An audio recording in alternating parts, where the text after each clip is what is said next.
the morning session. So we are going to have the third lecture by Matthias in a few seconds. Okay, so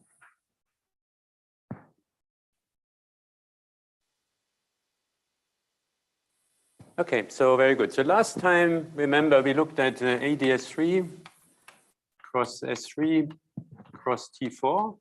And the way we described this was in terms of this SL2R, n equals to 1, Wessel-Witten model at level 1.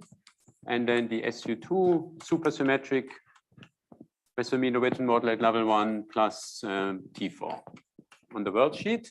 And then we know that the SL2R subalgebra here is to be identified with the Möbius symmetry of the dual CFT. And that allowed us to determine the space-time spectrum organized by conformal dimension. And what we saw was that the space-time conformal dimension coming from the W cycle twisted sector of the, coming from the W spectrally flowed sector of the worldsheet theory. So in this factor, we have this spectral flow. And what we saw was that the answer was equal to W squared minus 1 over 4W plus N over W. Plus, so I'm assuming here that H0 rest is equal to 0. And we'll come to that later on. And so that was sort of the upshot of the last lecture. And then you were meant to be excited about that, but maybe you are not. But the idea is that this looks exactly like the spectrum of the symmetric orbifold. So I want to start today's lecture by giving a brief interlude for those of you who are not familiar with the symmetric orbifold, what the symmetric orbifold of T4 will look like. Now, in order to make life simple, I'm going to discuss the symmetric orbifold of S1, of one free boson. So let's look at the symmetric orbifold of one free boson. And then it'll be clear how that will generalize to the case of T4. I mean, I don't want to clutter notation with all sorts of stuff that's irrelevant in order to explain the gist of it. So I'll just focus on the key element. So what do you mean when people say the symmetric orbifold of S1? Well, so what you mean is you have n boson fields. Somehow this makes a funny noise, right?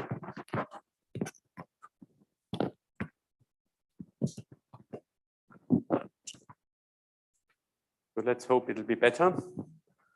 Not sure. Anyway, so there are n boson fields, which I'll denote by dxi. And each of them has conformal dimension h equals to 1, and I runs here from 1 to n. Right? So these are the coordinates on the n copies of S1. And then you have, what you mean by this is you take the theory that consists of n copies of a single free boson, i.e. the S1 theory, and you divide it by the symmetric group. You take an orbifold with respect to the symmetric group, where the symmetric group acts on the n bosons in the most obvious manner. It just interchanges the n bosons. So, I mean, there's no natural other action that you can think about. Okay, so now this is an orbifold, just like any other orbifold. So how do we describe an orbifold? Well, an orbifold theory has an untwisted sector. And the untwisted sector is sort of naively what you would think you get. So for example, if you think about it in terms of a Fock space, you would take the Fock space of this theory. So what does the Fock space of this theory look like? Well, if the modes of this are denoted by alpha, the Fock space of this theory will look like something like this. Right? You take all the modes of the different bosons and apply it to the ground state, and then you write down all the possible combinations you can write down. That describes for you the Fock space of the n-fold free boson theory. And now the idea is that in the untwisted sector, what you do is you project onto those combinations of states that are invariant under the Sn group. So what you do, the untwisted sector consists of all of that subject to the singlet condition,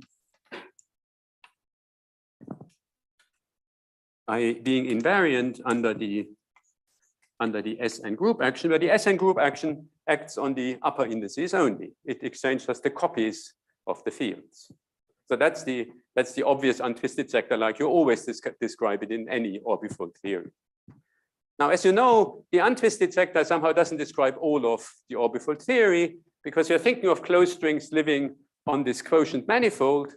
And on this quotient, there are closed strings that are originally closed, subject to this constraint, but then there are strings that didn't used to be closed when thinking of it in terms of this theory, but only become closed once you identify the endpoints under the action of the symmetric group, in this under the action of the orbifold group, which is the symmetric group in this case.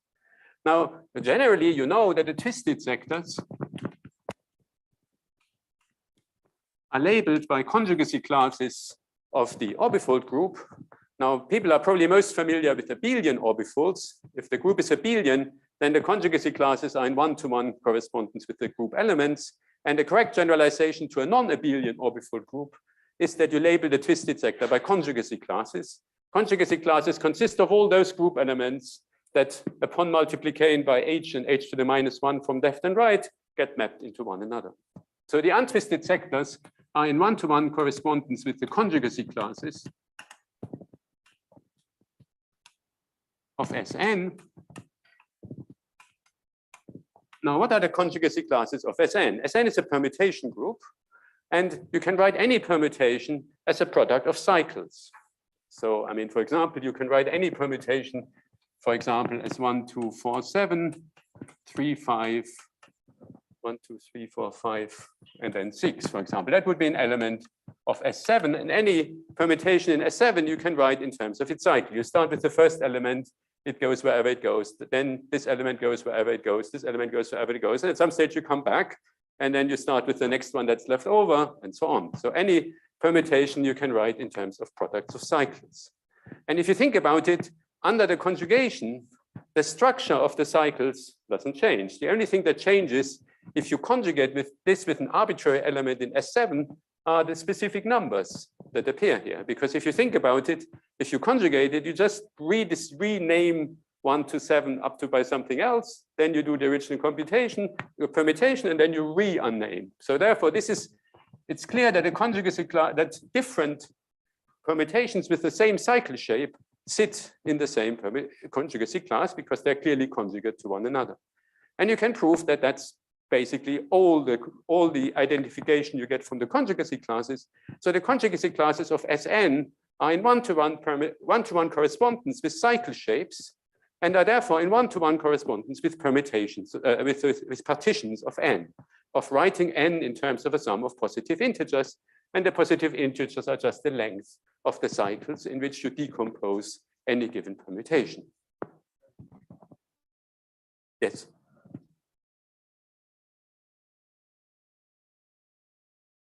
When you have standard orbifolds for abelian groups, the twisted sectors are labeled by the element of the groups, which of course are the same of conjugacy classes.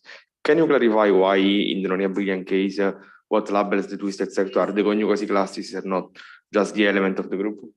Well, suppose you start with an individual group element in a non-abelian orbifold, and then you have to make it invariant under the orbifold action, right? So in an abelian orbifold, what you do, the twisted sectors are labeled by group elements, but then within each twisted sector, you have to make it invariant under the whole orbifold group. Now, if you start in a non-abelian case, if you start with a twisted sector associated to a specific group element, and you try to make it invariant, what you're going to do, you have to sum over all the conjugacy, all the elements in the conjugacy class associated to the specific group element as you make it invariant. The thing that stabilizes the specific group element is just the centralizer, and the rest produces for you the copies in the conjugacy class. So the orbifold action links together the different elements in the conjugacy class. Right? That's the reason. I mean, this is not something I invent. I mean, this is standard folklore about orbifolds, but that's why for non-abelian orbifolds, it's labeled by conjugacy classes rather than individual group elements. Okay, so that's this general structure of a twisted sector. It's labeled by a partition, or if you wish, a cycle shape of a permutation of order n. Now, if you think about what we are trying to do, we are trying to describe the CFT dual of string theory on ADS3, but we are looking at perturbative string theory, and we are looking at states that are made from one string. So if you think about it, what you expect, say, in the context of n equals to 4 super-Yang-Mills, is you expect to find the single trace operators, the single particle states. You're not expecting to find the multi-particle traces from a perturbative single string analysis. The multi-trace states will come from multi-string states. And likewise here, the idea is that the single particle states, the things that are described by a single string, when I look at perturbative string theory on a single string, should correspond to the states that come from a single cycle twisted sector. So the idea is that the single particle states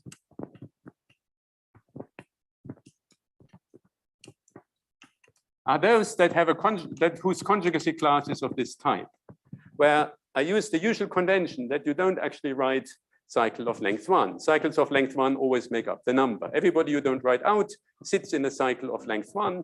And the idea is that the single particle states are not all the twisted sector.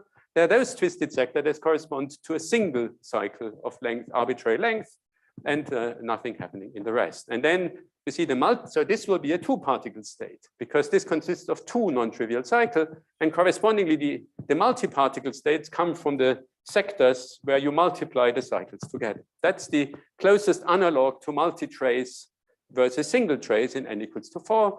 And if you think about it, if you go to string field theory, then this will exactly do this multi-particling for you, and it will produce for you all the other sectors of the symmetric orbifold. So that is the correct part of the spectrum that we are going to see from a perturbative worldsheet string theory analysis. So we are only going to look at a single cycle twisted sector. I mean, if you're interested in the theory of symmetric orbifolds, obviously you have to look at all of them. But in the context of relating to string theory, a single perturbative string, we'll just be focusing on the single particles part of the spectrum, which come from the single cycle twisted sectors alone. Okay, so what we have to understand is, what does the particle spectrum, what does the spectrum, what's the Fock space in the W cycle twisted sector? So let's think about what this W cycle twisted sector looks like. So suppose sigma is the ground state of this W cycle twisted sector, then what does it mean to be in this W cycle twisted sector? Well, remember the intuition about twisted sector. Twisted sector describes those solutions that are not closed in the original theory, but they're only closed after identification by the permutation. So what this means, if I start with my field, say dxi here, and I go around, once I come around, this has changed to dxi plus 1, if I is equal to 1 up to w minus 1, right? So this is what this permutation does for you. As I go around with this field, it ends up with the image of this permutation applied to this field. That's what it means to be in the twisted sector. I mean, it's a solution that's not closed in the original description, but it's closed up to a permutation. And this permutation says exactly up to what it is closed. So it's it's closed up to the action of this permutation on the labels of the individual fields. So the first boson will become the second will become the third will become the fourth, the w minus 1 will become the wth, and the wth will become the first again. That is the structure of the W cycle twisted sector. That's what it means to be in a twisted sector. Namely, you don't close, except you only close up to a group element. Okay, so how can we describe the excitations in this W cycle twisted sector? Now, the idea is very simple. The idea is, so you see, you could try to find modes for the individual fields, but you won't have any luck. Because you see, suppose you try to write modes down for dx1, then it's not going to work because somehow the modes of dx1 will mix with the modes of dx2, will mix with the mode of dx3. So I can't just write down the mode expansion for each of the fields as I did originally in the untwisted sector. So I have to find a smarter set of fields that have a good mode expansion. And if you think about it for a moment, it's clear what this smarter set of fields is. This will be linear combinations of the first W many fields. So what we're going to look at are the linear combinations of the form. We take the sum from 1 to up to W, e to the 2 pi I j times L over W dxj. So I choose L to be 0 up to W minus 1.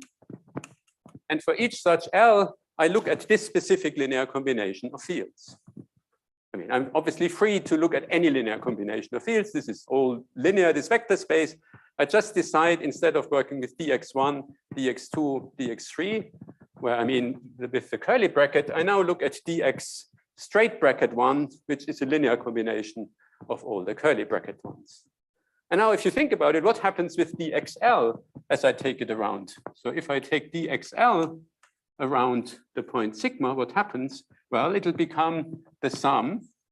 J is equal to 1 up to w e to the 2 pi I jl over w times dx j plus 1.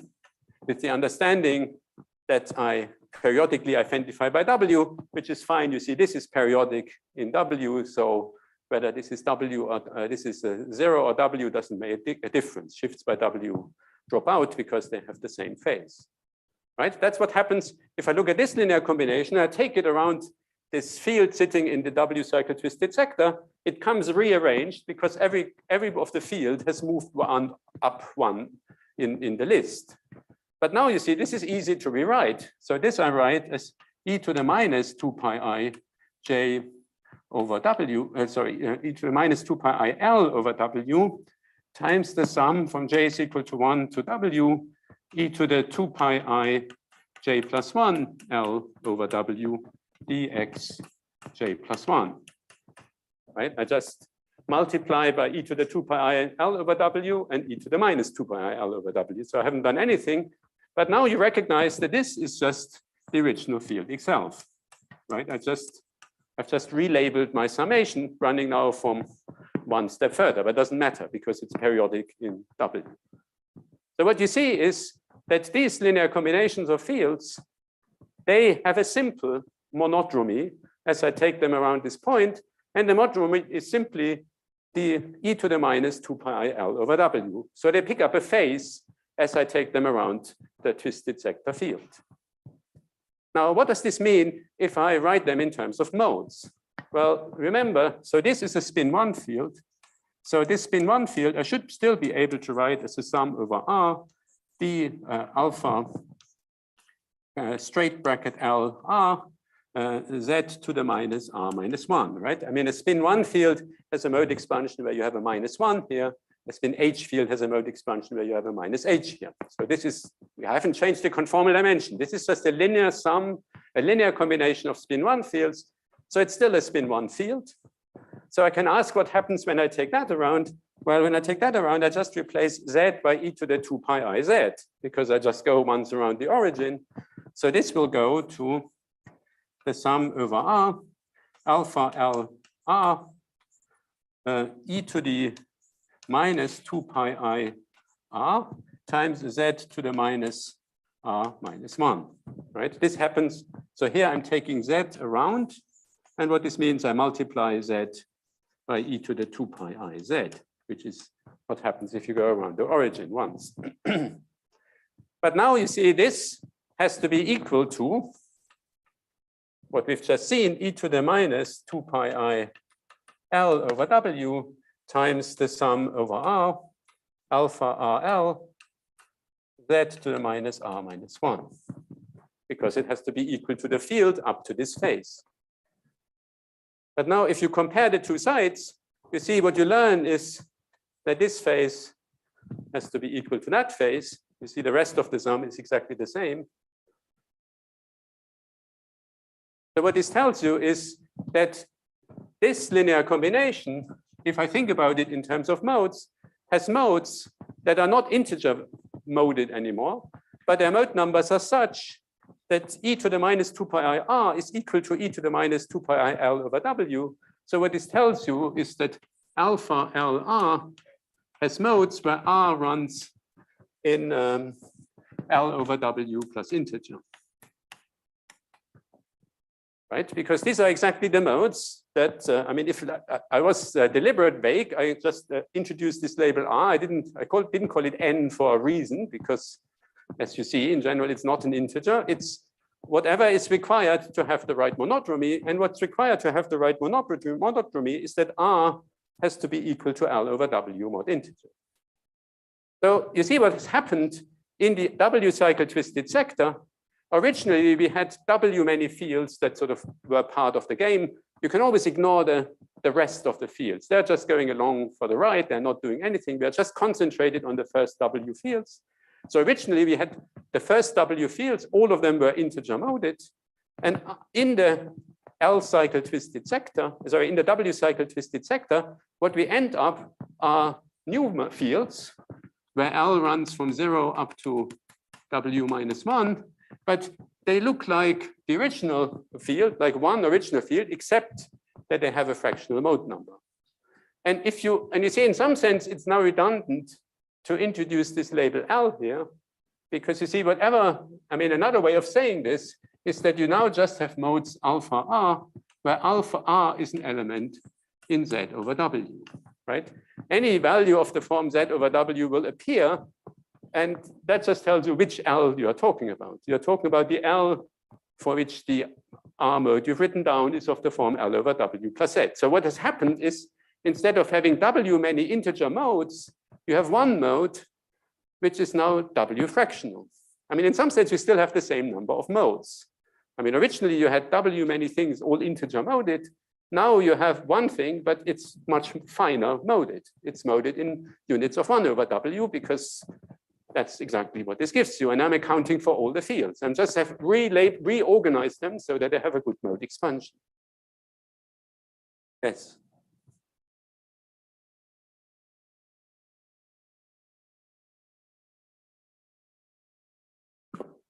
Scusa. Sorry, maybe I missed it. Could you repeat why L should be an integer, at least? I mean, if I start from there, from the definition of the XL, I mean, I would use any L in to the definition. Well, I mean, you see, you have W fields to start with, and you should write down that W linear combinations. So what I proposed is I write out these W linear combinations where I take L to be an integer, right? Okay. And what I'm claiming is, and I haven't shown this, is that these linear combinations are linearly independent of the original W individual field. So I can either write it in terms of the original W field or in terms of these. If I were to introduce more L's, then I would introduce linear relations among them. Okay. So it's just convenient, and then one matches the degrees of freedom. Absolutely. So this is just a convenient rewriting. I mean, I have a W dimensional space, and I just use a different basis, but obviously I still have to use W many basis vectors, because I mean, more can't be linearly independent. I just choose them smartly, namely like that. And then I see they have simple mode expansions, and the mode expansion is of that form. So now, if you ask yourself, what does the spectrum look like? Well, the spectrum, where normally you would say L0 gets lifted up by integers, but now in the in the W cycle twisted sector, it'll get lifted up by integers divided by W. And you see, bingo, this is the first explanation of this factor. You see, this is exactly what this factor is telling you. So you see, N are the degrees of freedom of, say, the T4 theory. So there is nothing twisted about this. This looks like a single copy of a T4 theory. But what we see is that with respect to the space-time conformal dimension, it behaves as though the mode numbers are W fractionally moded, and thereby they behave exactly like the modes that you would see in a W cycle twisted sector of the symmetric orbit. So this is the first big hint that we are doing the right thing. Now, the second hint is, and that I'm not going to explain it, I could explain it in detail, but this will probably take too much of my time, is you could ask, what is the ground state conformal dimension of so sigma is the ground state in this W cycle twisted sector. And you could ask, what is its conformal dimension? What is the conformal dimension of sigma?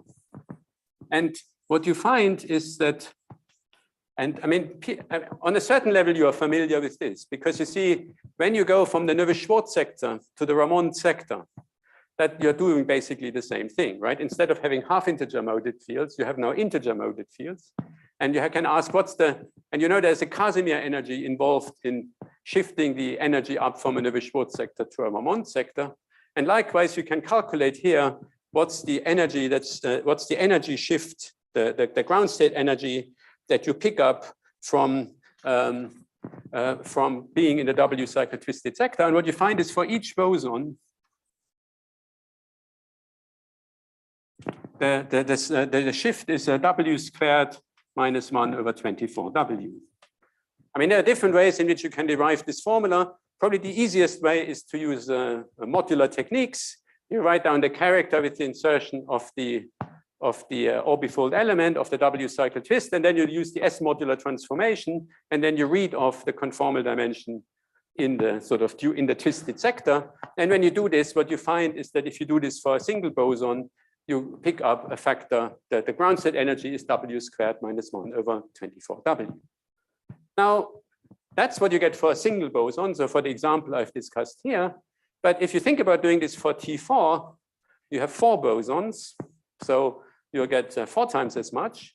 And in fact, fermions, well, there's a small subtlety here, but let's say W is odd, then the subtlety disappears, but I don't want to explain the details of it. Then the fermions behave exactly like half a boson. Then this just scales with the central charge. So in general, you would expect H of sigma to be the central charge times W squared minus 1 over 24W. But the central charge of T4 is exactly 6. So this will give you W squared minus 1 over 4W. And that's exactly the first term in this formula which we found here. So this is the Casimir energy that you would expect for the symmetric orbifold of T4, because in the W cycle twisted sector, the ground state is shifted up by W squared minus 1 over 24 times the central charge. That reproduces exactly this ground state energy. And then on top of that, you have all these fractionally modes, which come from the modes as I explained to you here. And that has exactly the structure as you see over there. So that's the reason why when you see this formula, you say, ah, this looks exactly like the symmetric orbifold of T4. There is a question here.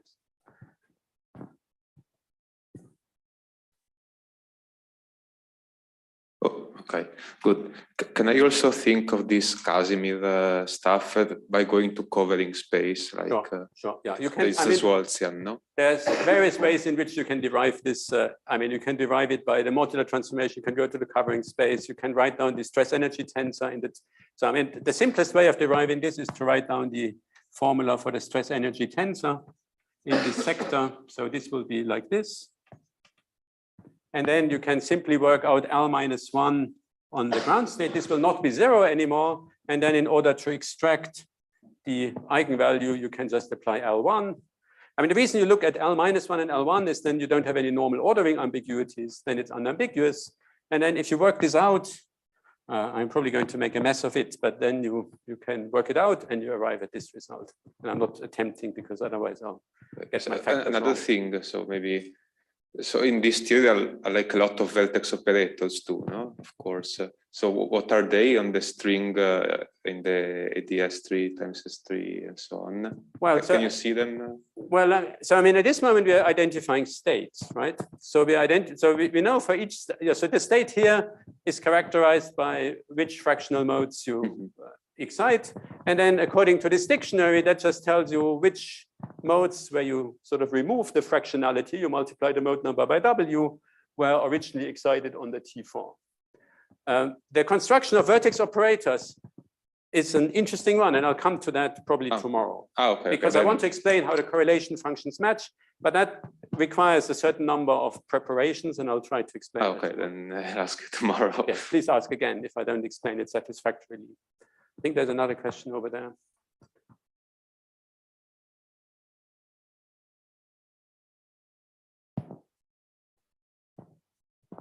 Maybe I misunderstood the starting point, but I had understood that W, if you want to take the SN symmetric orbifold, W can go from 1 to N. Correct. But yeah, so here in the strings, the W can take any integer value. Right, but remember that G string is proportional to 1 over N. And in perturbative string theory, that means we take G string to 0. So what I'm doing here is always in the large N limit. So we are always in the large N limit. So we've taken N to infinity. But as I'll explain to you, the 1 over N corrections, which will correspond to the G string corrections, will be able to reproduce from the worldsheet. The worldsheet does not reproduce the finite n answer. The finite n answer would correspond to sort of non-perturbative effects from the point of view of the string theory. What you are going to do is perturbative string theory. So we are always taking the 1 over n goes to infinity expansion first, and then we systematically keep track of 1 over n corrections. But there are no 1 over n corrections to the spectrum, and therefore this formula is exact as it stands. And how should I think about this? I mean, if you take n to be finite, it seems that you are truncating the spectral flow to not to take all the possible integer values, but there should be some mechanism that yeah, so this description, I don't know how it'll work at finite n. I think that's, I mean, this is a finite n is in some sense finite string coupling, right? Then you, I mean, when you want to do perturbative string theory, you first start off by G string equal to 0, and then you think of switching on G. That's the spirit here. The spirit here is you start with the theory where n is infinity, and then you systematically include 1 over n corrections in all the calculations, and they should come for higher genus worldsheets. How the non-perturbative effects arise from the point of view of string theory and finite n effects would be non-perturbative from the string worldsheet perspective is an interesting question, but one where we don't have an answer yet. But look, I mean, this is already pretty good if you can account for all the 1 over n corrections. It's like all the non-planar corrections of n equals to 4 Superlea Mills. You are also not, I mean, the finite n Superlea Mills is also totally out of reach from the point of view of ADS CFT. And sorry, another question. Is it completely under control, this symmetric orbival when it is the larger limit? Absolutely. So maybe I didn't explain this, but this has a very nice large n limit. Okay. So there is a sense in which you can just take and the idea is that you see all the copies that are not involved are just in the vacuum. So therefore things stabilize. So if you fix W and you take n to infinity, then everything stabilizes because you just add more vacua in the additional copies where you don't do anything. So therefore the result doesn't really, once n is bigger than W, nothing ever will change again. So therefore, this has a very stable, you can write on the perturbative spectrum and it stabilizes order for order. I mean, there's no problem with taking the large n limit. Any other questions?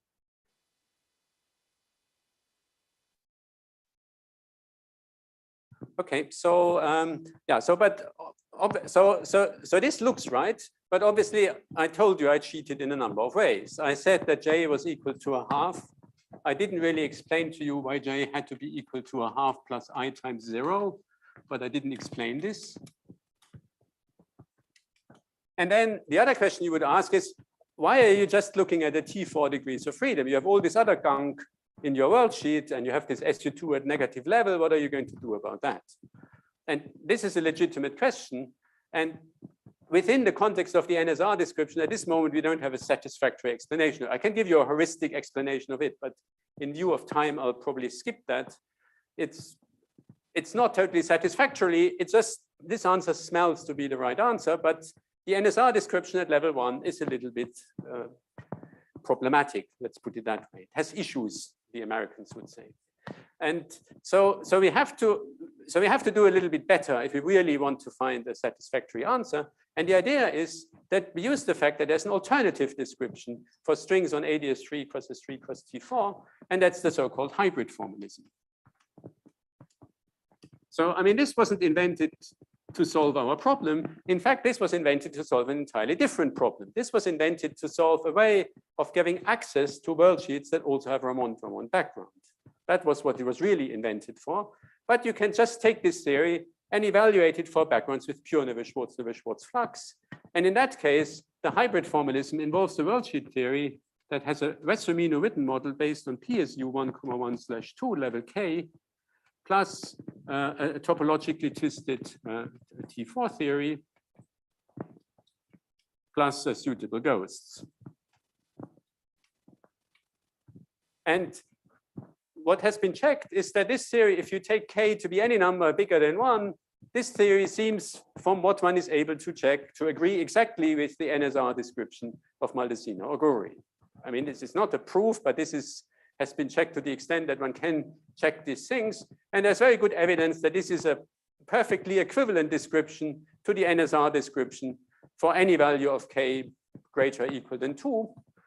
And then this theory, as I'm about to explain to you, also makes perfect sense at k equal to 1. So our proposal will be that in order to make sense of the k equals to 1 theory, we should rather work with this description rather than the NSR description, where I have all these little issues I have to be fighting against.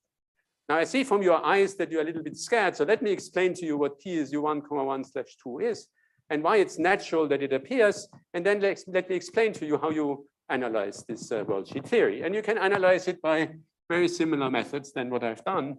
And the reason I spend so much time on the NSR description is that here we can be extremely explicit and you can see everything how it works, but the answer will effectively work more or less the same way for this hybrid description. Okay, so what is PSU 1,1/2 and why should it appear? Okay, so PSU 1,1/2, if you think about it, it looks like a 4x4 matrix. It has the convention here is you have an SU 1,1 and an SU2. So there is one subgroup that is SU2, and then you have one subgroup that is SU 1,1. And as many of you probably know, SU 1,1 is a different name for SL2R. These are the same real forms. This is just the identically same Lie algebra, not just the complexification of it as a real Lie algebra, they're really the same. It's just a different name. Whenever you see SU 1,1, you can just replace it by SL2R. It's really exactly the same. So this is a Superlea algebra. So it has a bosonic subalgebra that's SU 1,1 plus SU2. And then it has fermions sitting here. So you have the fermions. And the fermions sit in the 2,2 with respect to the SU2 and the SL2, because they sit inside a 2x2 block on which the SU2 and the SL2 act from either side as a 2. And because we have guys here and guys here, we have 2 of those. So PSU 1,1/2 is a Lie algebra that has 8 fermions, that namely 2 pairs of fermions that sit in by spinor representations, and then it has 6 bosons. The bosons are just SL2R plus SU2, and SL2R is a 3-dimensional Lie algebra. SU2 is a 3-dimensional Lie algebra, so this will have 6 bosons. So it's a super Lie algebra. So what does super Lie algebra mean? It's basically a Lie algebra, except instead of commutators of the fermionic generators, we write anti-commutators.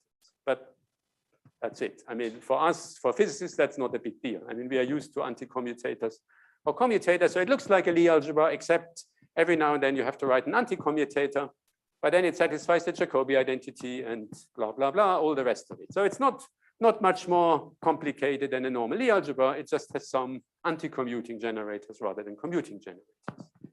That's not such a big deal.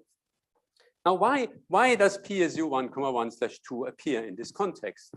Well, that has a very simple reason, because the dual CFT as n equals to 4 superconformal is a superconformal field theory in 2 dimensions. Now, maybe you also don't exactly know what that means. So what this means is it has a Virasoro algebra because it's conformal. And then it has 4 supercharges plus 4 supercharges. So these are fields of the form G plus minus and G prime plus minus. So this is a field of conformal dimension H equals to 2. These are 4 fields of conformal dimension 3/2. And then it has an R symmetry, and the R symmetry is SU2. And these are fields of conformal dimension 1. That's what the n equals to 4 superconformal algebra looks like. I mean, I can write down all the commutation relation that will easily fill one of these blackboards, and you'll copy it down, probably make a typo, but you can also just look it up on the web. I mean, it's a standard algebra. That's what you expect the dual conformal field theory to be like, because that's what the symmetric orbifold of T4 is, because that's what the T4 theory has. The T4 theory has this n equals to 4 superconformal symmetry. Now, from the point of view, so remember, in the case of the bosonic theory, we had the SL2R symmetry on the bulk, and that became the Möbius symmetry in the dual conformal field theory, right? Remember, the rigid rotations of our ADS space became L0 L plus minus 1 on the boundary. Now, what characterizes L0 and L plus minus 1 inside the Virasoro algebra? Well, these are the global conformal transformation. These are the transformations, the generators that kill the vacuum and that kill the out vacuum. These are the generators that are really well defined on the sphere. So you can ask, what's the analog of SL2R for these other generators? And the answer is always simple. You take all the modes whose mode number is strictly less than H, less than the conformal dimension, because these are the modes that will kill the in vacuum and that will kill the out vacuum. So how many modes do we get? So if we look at the global modes of this, what are the global modes of this? Well, from Virasoro, we are going to get L0 and L plus minus 1. And we know already that this gives us a copy of SL2R. What are the global modes of SU2? Well, this will be the 0 modes. The minus 1 mode and the 1 mode don't annihilate the in and the out vacuum, but the 0 modes do. So from these guys, you get just the JA0 modes, or actually I'm going to call them KA0 in the future. And they'll just generate a Lie algebra of SU2. And then of these guys, we are going to get the generators G plus minus. But since conformal dimension is 3/2, the allowed modes will be plus or minus a half. So you will have these modes with generators plus or minus a half, and you will have the generators G prime plus minus with plus or minus a half. These are the global super conformal transformation, the supercurrent transformations. And now, if you think about it, you see you have an SL2R, that's this SL2R. You have an SU2, that's this SU2. And these guys, the upper index tells you that they transform as a doublet of SU2, and the lower index tells you that they transform as a doublet of SL2R. So these guys sit in the 2,2, and then we have another copy that sits in the 2,2. And in fact, these precisely account for these fermions. So when you take the n equals to 4 superconformal algebra and you restrict to the modes that annihilate the in vacuum and the out vacuum, what you discover is that the Lie algebra they generate is PSU 1,1/2. And that makes a lot of sense from the worldsheet perspective, because you see the 0 modes of PSU 1,1/2, these will be the global transformations from the point of view of the dual theory, and they should precisely reproduce the global part of the n equals to 4 superconformal algebra. So this is the supersymmetric generalization of what we saw earlier, that the SL2R Wessel-Witten model gives rise to the Möbius symmetry in the space-time CFT. And this is the souped up n equal to 4 version. Now you don't just have SL2, you also have SU2 for the R symmetry, and you have the appropriate supercharges. So the fact that PSU appears is just the way of this theory to making sure that space-time supersymmetry is manifest. That's exactly what this factor does for you. The generators of PSU 1,1/2 are exactly the n equals to 4 transformations of the dual CFT. So that's why I sometimes say this is like the Green-Schwarz formulation. In the Green-Schwarz formulation, space-time supersymmetry is manifest. And here it is manifest by virtue of the factor that the 0 modes of this factor are precisely the global n equals to 4 transformations of the dual CFT. Is that clear? Okay, so this is why this PSU factor appears. And now I have to explain to you how we are going to make sense, how we are analyzing the representation theory of that at level 1. And that is actually not so difficult, because in particular, we already understand now the structure of this Superlea algebra. So now let's ask, what are the possible highest rate representations of PSU 1,1/2 at level 1? Well, so how would you analyze this? Well, remember, so the highest rate representation, the highest rate states will form a representation of the 0 mode algebra. So the highest rate states, they form a representation of PSU itself, right? Without the affine bit. So I mean the 0 modes. Now we know the structure of this. This has a bosonic algebra that's SL2R plus SU2.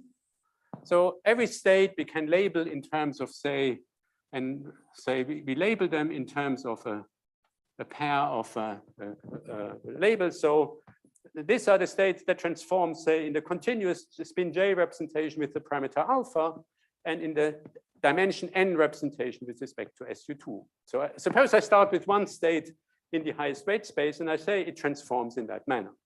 So here the first label is a representation with respect to SL2R or SU11, which is the same thing.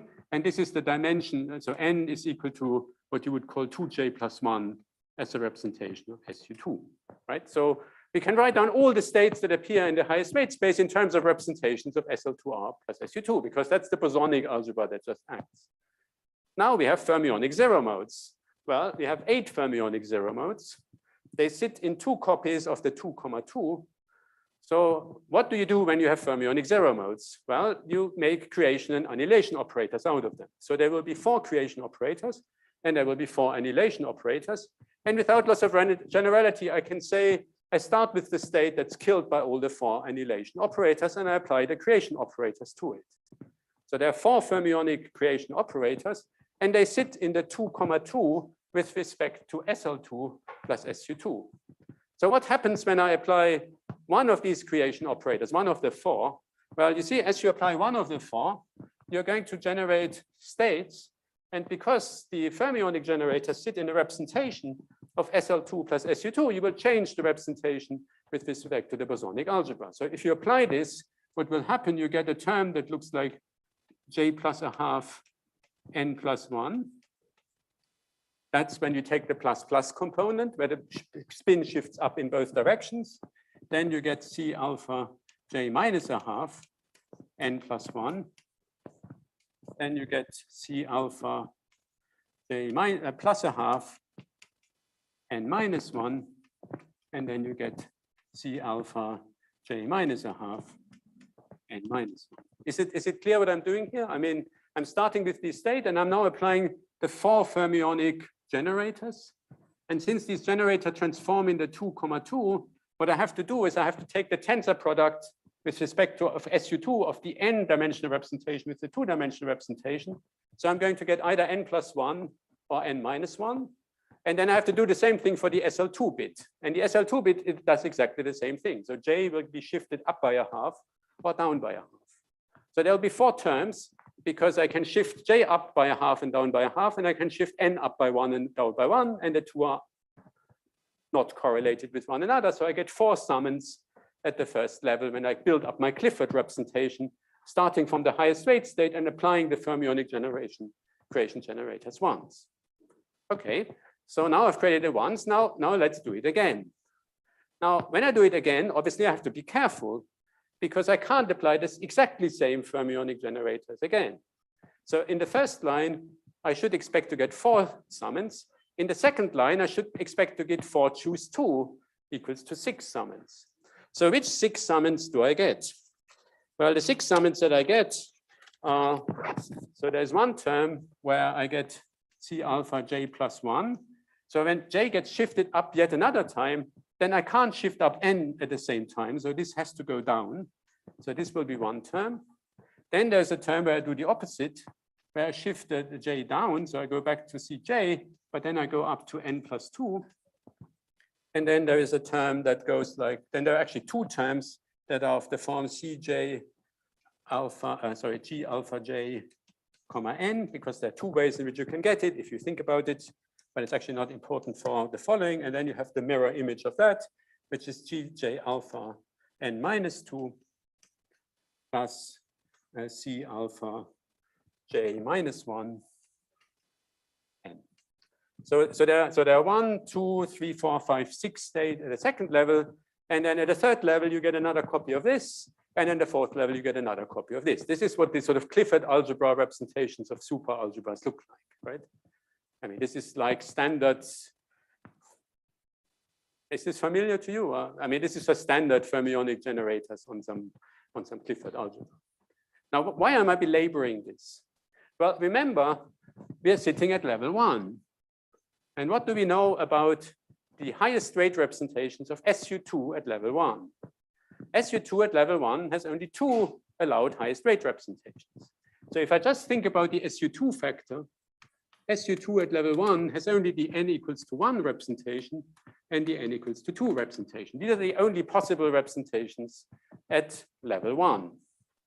Any other representation is incompatible with the null vector in the vertex operator algebra. So the only allowed representations of SU2 level 1 is the one-dimensional and the two-dimensional representation. But now look at this diagram, and let's see whether I can find color that one can see. So you see, we start with n whatever it is, but then halfway down the diagram, we find n plus 2. Now, this is a problem, right? Because suppose we start with n equals to 1 here, we are going to reach n equals to 3 here. But n equals to 3 is not an allowed representation of SU2 at level 1. So this means the generic representation is not compatible with the representation theory at level 1, because it produces an SU2 representation that's incompatible with just looking at the SU2 bit. I mean, in particular, it has to satisfy all the constraints that just come from SU2. So I know that this term can't be there if I sit at level 1. Obviously, if I sit at level 2, no problem. I can start at level 2. I also have the three-dimensional representation. Then there will be a term that starts with a 1, has a 2 here, 3 here, 2, 1. Everything is fine. But at k equals to 1, the generic long representation is not allowed. So what you learn from that is that the representation theory at PSU 1,1/2 at level 1, the only allowed representations for the highest weight states are short representations, representations that are shorter than a generic Clifford algebra, i.e. some fermionic generators have to vanish. Otherwise, you run into trouble just with the representation theory of SU2.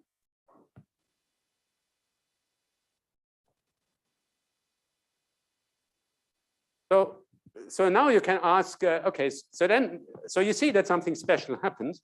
And then if you analyze more carefully, you discover two things. You discover the only possible representation is the ultra short representation. So the only allowed representation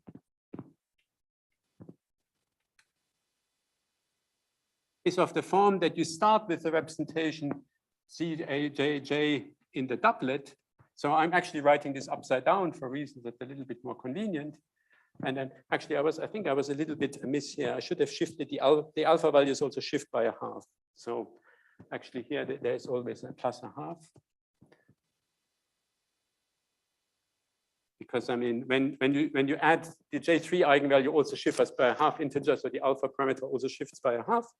And then what you find is that you get alpha plus a half.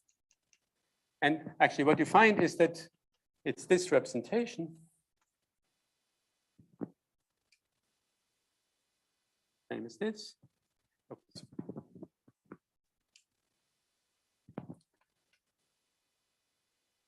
So these are the only representations that appear. This is a short representation, so it has only 3 factors.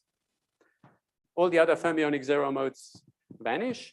And then, as is familiar from BPS representation, you see, this, what you have to arrange is that a certain product of fermionic zero modes vanish. And that is generically not the case. So in order for this to be the case, you get a constraint on what the spin is. And what you find is that the constraint on the spin is that J has to be exactly equal to 1/2, and no other value of J is allowed. So in particular, if you try to do this for a half plus IP, then the representation is necessarily long. So the fact that it's short is demanded by the fact that you are not allowed to have this state on grounds of the representation theory of SU2, and therefore it must be a short representation, but that fixes the spin to be exactly equal to 1/2. And that's the special thing that happens at level 1. The continuum that we had gets frozen out because it's incompatible with the structure of this Superlea algebra. This Superlea algebra insists on the fact that the spin is exactly equal to 1/2. These are the only representations that are compatible with this structure, and except for the vacuum representation, but the representation of this kind. And I started here with the continuous representation. If I'd started with the discrete representation, the analysis would have been completely identical, and I would have ended up again with a representation of this kind with J is equal to 1/2. In fact, you see, at J equals to 1/2, if you choose alpha to be equals to 1/2, then it is actually the discrete representation. I mean, a continuous representation for alpha equals to a half, and j equals to a half, you can't distinguish from the discrete representation because, I mean, the discrete representation is basically half of it. And because it has all the same values, it's just, it's essentially the same representation. It's not strictly speaking, I mean, this is the indecomposable representation that contains the discrete representation as an irreducible subrepresentation. Now I've said it, I'm not going to say it again, but basically the discrete representation of j equals to half is contained in there. And if you do the analysis starting from the discrete representations, again, you get exactly the same. This is the BPS constraint. This is the BPS constraint, and it comes from the shortening, which is an intrinsic property of this level 1 representation theory. So this is the easiest way of, you can also see it in a variety of other ways. You can study the null vectors of some Virasoro algebra generator. There are various ways in which to see that this is the only consistent representation of this level 1 theory. This is the easiest way of seeing it because it appeals to something you know, namely that the SU2 level 1 representation theory is so simple. Okay, so that explains why this is the explanation of this fact. And in this context, it really just comes out of the representation theory of the Superlea algebra. And I'm not making any assumption here. I'm just analyzing it from first principles, and that's what I get. So there's nothing else I can do. And then what you can do is you can, in fact, there's a free field realization of this theory, but maybe I don't really have, it's a bit, I don't really have time to explain it, given that I've only 5 minutes left. So maybe I'll try to sketch it briefly at the beginning of next time. But what's important is now then you can do the counting. And the counting here, you see, so this is a very special representation, and you can calculate its character. I mean, the representation here of P is 1,1/2, level K, there is some math literature on it. This is not uncharted territory, so you can look up the books, and you can work out what the character looks like at K equals to 1. And what happens is that it only has 2 bosonic degrees of freedom. You see, generically, you would expect 6 bosonic descendants. If you look at a generic representation of this algebra, so if you look at the bosons, it should go like 1/eta to the 6, because each boson you can basically excite independently. But you know already that that's going to miscount badly, because at level 1, you know that SU2 at level 1 is really equivalent to a single free boson. So SU2 at level 1, instead of having 3 boson, has really a single boson. And what happens here is, in some moral sense, the same thing happens for SL2R.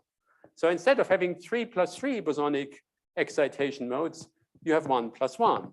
If you calculate the character of this representation, it just grows like 1/eta² if you look at the bosonic degrees of freedom. But then if you apply the physical state condition, the physical state condition is going to eat up 2 bosonic degrees of freedom like it always does. And what you read off from that is that there are no descendant degrees of freedom coming from the PSU 1,1/2 factor of your worldsheet theory. Because if you calculate this character, it really behaves, it grows as fast as though it has 2 free bosons. And then once you impose the physical state condition, that will eat up the bosons from here. And the only bosons that will survive come from the T4. And that explains why the spectrum really looks like only stuff made up from the T4. I mean, remember, I said it was n/w, but I didn't specify what n counts. Now I'm telling you, in this way of thinking about it, a physical state condition removes all the descendant degrees of freedom from here, keeps only the descendant degrees of freedom from here, and then you match exactly the number of degrees of freedom as you would expect from the T4. And this calculation for what the conformal space-time conformal dimension of these states are goes through, not identically, but in an analogous fashion.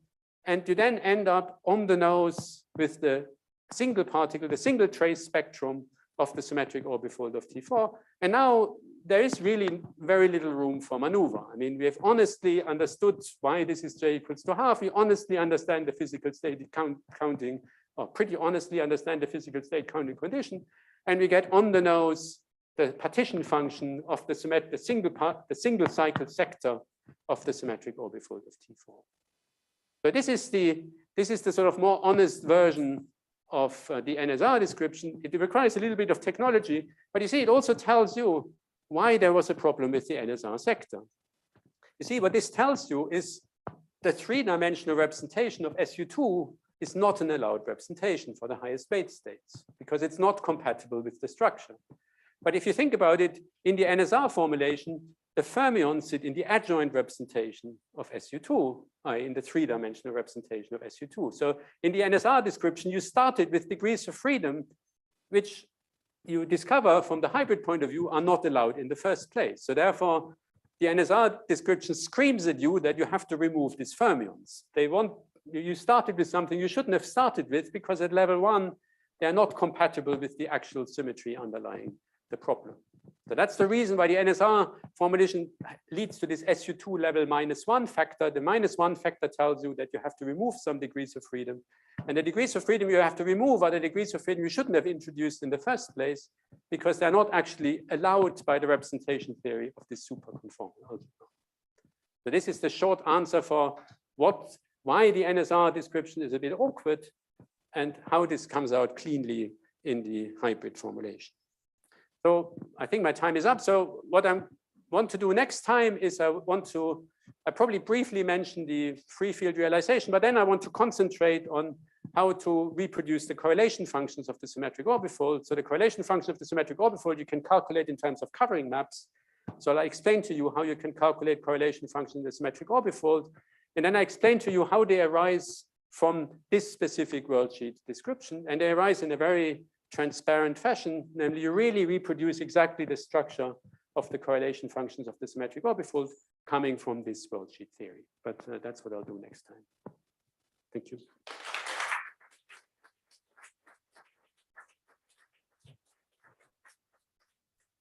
Thank you. So, questions? Yes. Hi, I have an elementary question about symmetric orbifolds. Okay. Typically in orbifolds,